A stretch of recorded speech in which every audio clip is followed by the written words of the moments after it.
Jamelle, Bouie, and Peggy Noonan, I'd like to play for you some sound of Donald Trump discussing how he would approach dealing with that movement if he were president, in fact, tonight on a competing network. Top of the broadcast, we were discussing the terrible police assassinations. I think it's domestic terrorism, and whether the Republican Party is going to make that issue, killing police officers, a campaign issue. Will you do that?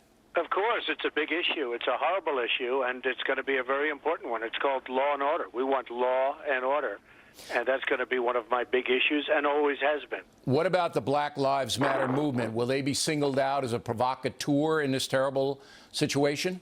Well, you see them marching, and you see them on occasion, at least, I've seen it, where they're essentially calling death to the police, and that's not acceptable. Whether you like them or don't like them, that bill is not acceptable. But I've seen it, and you've seen it.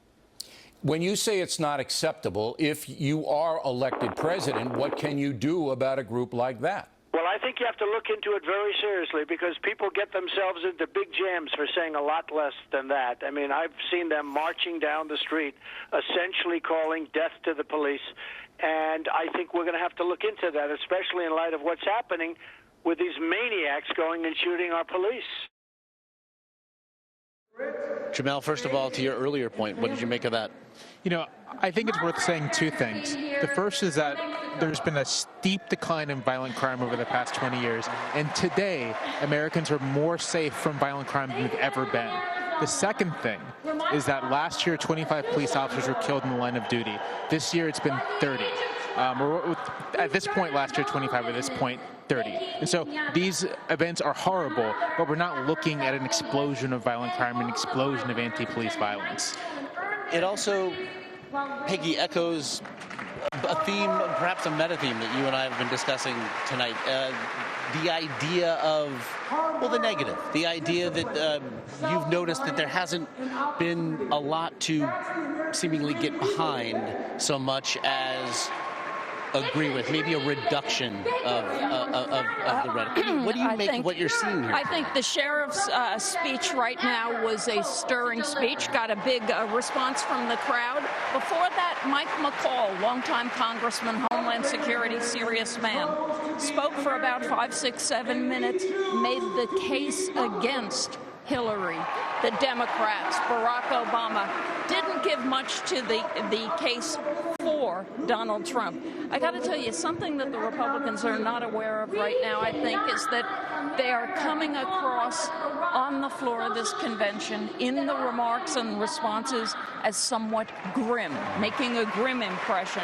They're booing, they're shouting no, they are not cheering, they're not laughing, they're not saying yeah.